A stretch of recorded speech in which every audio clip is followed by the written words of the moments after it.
नमस्कार. आपल्याला माहिती आहे प्रत्येक विद्यार्थ्याच्या यशामागे ना एक पक्का प्लॅन असतो, एक मजबूत पाया. पण हा प्लॅन नेमका आहे तरी काय? आज आपण याच गोष्टीचा शोध घेणार आहोत. आपण शालेय मार्गदर्शन कार्यक्रमाच्या ब्लूप्रिंटबद्दल बोलणार आहोत, म्हणजे असा आराखडा जो विद्यार्थ्यांचं भविष्य घडवतो. चला तर मग या आराखड्यात नेमकं काय काय आहे ते पाहूया. तर तोच प्रश्न पुन्हा येतो की विद्यार्थ्यांच्या यशाचा हा आराखडा, ही ब्लूप्रिंट म्हणजे नेमकं काय? असं काय आहे यात जे मुलांना त्यांची खरी ताकद ओळखायला आणि ती पूर्णपणे वापरायला मदत करतं? चला, याच प्रश्नाचं उत्तर शोधायला सुरुवात करूया. बरं, तर आजच्या या विश्लेषणामध्ये आपण 5 मुख्य गोष्टी पाहणार आहोत. सगळ्यात आधी शाळेत मार्गदर्शनाची गरजच का आहे, त्यानंतर हा कार्यक्रम कोणत्या तत्वांवर चालतो, मग प्रत्यक्षात काय काय केलं जातं, या कार्यक्रमाची रचना कशी असते, आणि हो, सगळ्यात महत्त्वाचं, या यशामागे कोण लोक असतात. चला तर मग एक एक करून पुढे जाऊया. चला तर मग आपल्या पहिल्या भागाकडे वळूया. बघा, कोणतीही इमारत बांधायची असेल तर तिचा पाया मजबूत लागतो, बरोबर? अगदी तसंच मार्गदर्शन कार्यक्रमाला समजून घ्यायचं असेल तर त्याचा मूळ उद्देश काय आहे हे जाणून घेणं खूप महत्त्वाचं आहे. पाया पक्का तरच इमारत टिकेल. या कार्यक्रमाचा उद्देश एकदम सरळ आणि स्पष्ट आहे. तो म्हणजे विद्यार्थ्यांना त्यांच्या वैयक्तिक, सामाजिक, शैक्षणिक आणि हो, व्यावसायिक विकासात मदत करणे. जरा विचार करा, या चारही गोष्टी कशा एकमेकात गुंतलेल्या आहेत. चांगलं शिक्षण मिळालं तर करिअर चांगलं होतं, आणि जेव्हा आपण वैयक्तिक आयुष्यात समाधानी असतो तेव्हा त्याचा चांगला परिणाम आपल्या सामाजिक संबंधांवरही होतो. म्हणूनच फक्त पुस्तकी ज्ञान नाही, तर हा सर्वांगीण विकास खूप महत्त्वाचा आहे. ठीक आहे, तर आपल्याला उद्देश तर समजला, पण आता आपण दुसऱ्या महत्त्वाच्या भागाकडे जाऊया. बघा, कोणताही कार्यक्रम यशस्वी करायचा असेल तर फक्त काम करून भागत नाही. त्या कामामागे काहीतरी ठोस मूल्य, काही तत्त्व असायला हवीत. आणि हीच तत्त्व या कार्यक्रमाचे नैतिक आधारस्तंभ आहेत. आणि इथेच एक खूप इंटरेस्टिंग गोष्ट समोर येते. आपण काय करतोय यापेक्षाही आपण ते कसं करतोय हे जास्त महत्त्वाचं ठरतं. म्हणजे बघा, मदतीचा हेतू चांगला आहे, पण ती करण्याची पद्धतच चुकीची असेल तर नाही चालणार. म्हणूनच कसं करायचं यावरच या कार्यक्रमाचा संपूर्ण नैतिक पाया उभा आहे. आता ही तत्त्व बघा. या सगळ्याच्या केंद्रस्थानी कोण आहे? तर विद्यार्थी. कार्यक्रम विद्यार्थ्यांसाठी सोपा हवा, तो निष्पक्षपाती हवा, म्हणजे कोणताही भेदभाव न करता, आणि सगळ्यांना समान संधी देणारा हवा. आणि हो, सगळ्यात जास्त महत्त्वाचं म्हणजे विद्यार्थ्यांचा विश्वास, तो जपायलाच हवा. म्हणजेच त्यांची माहिती गोपनीय ठेवली पाहिजे. आता ही दुसरी तत्त्व आहेत जी कार्यक्रम प्रत्यक्षात कसा चालवायचा याबद्दल सांगतात. म्हणजे बघा, कार्यक्रम वेळेनुसार बदलणारा, म्हणजेच प्रतिसाद देणारा हवा. तो पारदर्शक आणि सगळ्यांना सोबत घेऊन चालणारा असायला हवा. हे काही साधं काम नाही, हे एक विशेष क्षेत्र आहे.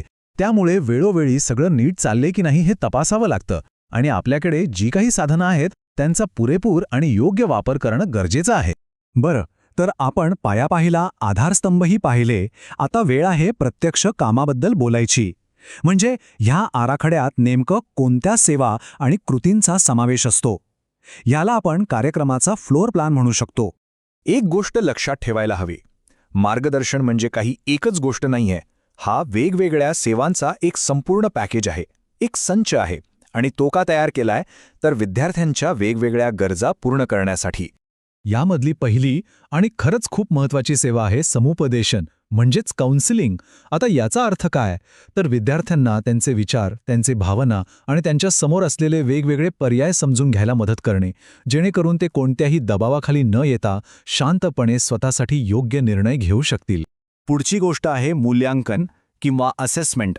यामध्ये ना सायकोमेट्रिक टेस्ट सारख्या साधनांचा वापर होतो. आता हे नाव ऐकून घाबरायचं कारण नाही. ही काही अवघड परीक्षा नसते. उलट काही सोप्या प्रश्नांमधून विद्यार्थ्यांची आवड काय आहे, त्यांची नैसर्गिक क्षमता कशात आहे आणि त्यांचं व्यक्तिमत्व कसं आहे हे समजून घेण्याचा हा एक प्रयत्न असतो. खरं तर हे स्वतःला ओळखण्यासाठी एक आरशासारखंच काम करतं. आणि एवढंच नाही, याशिवायही अनेक गोष्टी आहेत. जसं की विद्यार्थ्यांना योग्य माहिती देणं, त्यांना प्रत्यक्ष कामाचा अनुभव मिळवून देणं. इतकंच काय, तर करिअरमध्ये बदल करायचे असतील तर ते कसे करायचे, किंवा गरज पडल्यास बाहेरच्या तज्ज्ञांची मदत कशी घ्यायची आणि वैयक्तिक आणि सामाजिक विकास कसा करायचा, या सगळ्यासाठी मदत केली जाते. बरं, आत्तापर्यंत आपण का करायचं, कसं करायचं आणि काय करायचं हे पाहिलं. पण हा सगळा कार्यक्रम एका कागदावर, एका लिखित आराखड्यात कसा मांडला जातो? चला, आता आपण त्या आराखड्याचे स्ट्रक्चरल एलिमेंट्स म्हणजे संरचनात्मक घटक पाहूया. एका चांगल्या पक्क्या आराखड्यात ना हे 6 घटक असायलाच हवेत. सुरुवात होते शाळेच्या मुख्य ध्येयापासून. त्यानुसार कार्यक्रमाची उद्दिष्टे ठरतात. मग कोणत्या विद्यार्थ्यांना मदतीची जास्त गरज आहे हे ओळखून त्यांच्यासाठी स्पष्ट आणि मोजता येतील अशी ध्येय ठरवली जातात. मग त्या ध्येयांनुसार कोणते उपक्रम राबवायचे आणि त्यासाठी काय काय लागेल म्हणजे कर्मचारी, वेळ, पैसा हे ठरतं. आणि सगळ्यात शेवटी हे सगळं व्यवस्थित होतंय की नाही हे तपासण्यासाठी सतत त्यावर देखरेख ठेवली जाते. एक परफेक्ट सायकल आहे ही. बघा, कोणताही प्लॅन कागदावर कितीही भारी असला तरी त्याला प्रत्यक्षात आणायला माणसं लागतात, एक चांगली टीम लागते. तर मग चला या कार्यक्रमाला यशस्वी करणाऱ्या कन्स्ट्रक्शन क्रूबद्दल म्हणजे या यशामागे असणाऱ्या लोकांबद्दल जाणून घेऊया. ही एक गोष्ट आपण सगळ्यांनी लक्षात ठेवली पाहिजे. मार्गदर्शन हे काही फक्त एका व्यक्तीचं काम नाहीये, अजिबात नाही. ही एक टीम एफर्ट आहे, एक सांघिक कामगिरी आहे. शाळा व्यवस्थापन, शिक्षक, पालक आणि स्वतः विद्यार्थी जेव्हा हे सगळेजण एकत्र येऊन काम करतात तेव्हाच खरा बदल घडतो. इथे पाहिलं तर आपल्या लक्षात येईल की प्रत्येकाची भूमिका किती स्पष्ट आणि महत्त्वाची आहे. शाळा व्यवस्थापन काय करतं तर नियोजन आणि अंमलबजावणी सांभाळतं. समुपदेशक आपला व्यावसायिक सल्ला देतात आणि योजना बनवतात. विषय शिक्षक त्यांच्या विषयानुसार सल्ला आणि आधार देतात. पालक मुलांच्या मूल्यांवर प्रभाव टाकतात आणि कार्यक्रमाला पाठिंबा देतात. आणि या सगळ्यामध्ये केंद्रस्थानी कोण तर विद्यार्थी, कारण त्यांचा सहभाग आणि त्यांचा फीडबॅकच या कार्यक्रमाला यशस्वी करतो.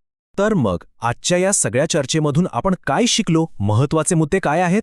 तर एक चांगला, मजबूत मार्गदर्शन कार्यक्रम हा एकतर सुनियोजित असतो, म्हणजे त्यात स्पष्ट ध्येय असतात.